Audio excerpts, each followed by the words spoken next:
we need to discipline our use of digital media. We treat it as the servant. We don't let it become the master, because you can't really have 5,000 friends on Facebook. You have 5,000 contacts, but a friend is not a Facebook friend. It's two different things. So we need to realize the limitations of social media and use their strengths.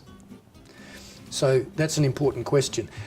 I think one of the ways that people do build communication when they're spread out is by having those times when they are together as digital free times.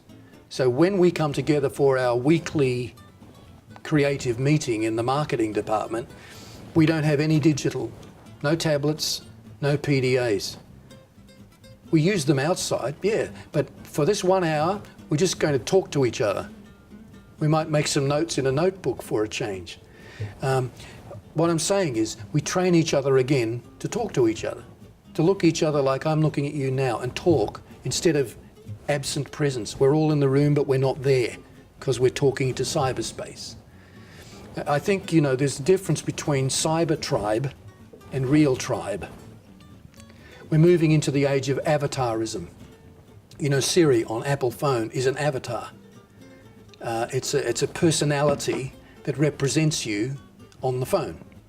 And we are forming avatars now in all of our online transactions.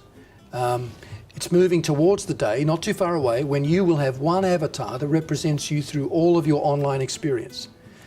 There will be companies that are set up just to design avatars for every individual. You can buy an avatar off the shelf. This is the personality, the little image might be a three-dimensional hologram that represents me online in everything I do. And when that starts to happen, then we need to remember it's not just about cyber tribe, it's about real tribe. It's about this. Two human beings reading each other's faces, reading the subtle signals, reading the biometrics, we call it now.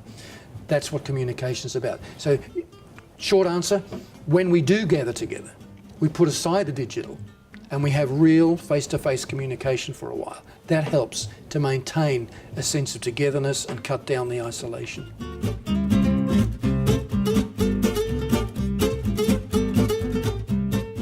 I think that in very practical terms, a leader can remember that the medium is the message.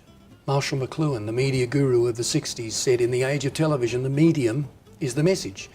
In other words, the tools that we choose to communicate our ideas say as much as the words themselves. So if I use technology that's out of date, people start thinking maybe my ideas are out of date. Maybe my products are out of date. Maybe my services are out of date. So the medium that I use has to reflect what I'm trying to get across. I might have the right words, but if the medium's wrong, the message is wrong. So leaders need to choose their words carefully because words are a form of medium. We need to think about what we're going to say to our teams. Don't just get up and talk to them.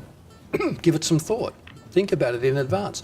I don't go onto the BBC and just talk off the top of my head. I've got things, bullet points in my head that are carefully worded that I present. And leaders need to do the same thing in their staff meetings, in their team times. I think leaders need to speak with passion. And it's easy to forget that passion is so important. If you stand up in front of your team, oftentimes your feelings of conviction are the number one thing they remember. They'll forget the words, but they remember your feelings. They remember your convictions. And I talk about the 80-20 rule. Some people call it the Pareto principle.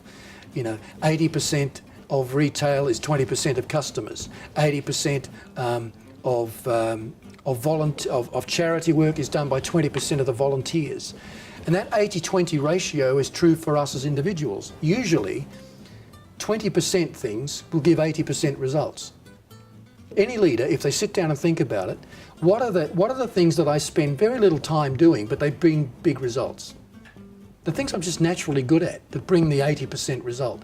If I spend more time on that 20% and doing that well and feed the other stuff out to other people, my passion grows, my productivity grows, my 80% gets bigger, and that means that I have more feeling for what I'm doing, more positive feeling, and that carries over into the team. So passion and building our passion is very important in communication, and choosing the words because they are a medium.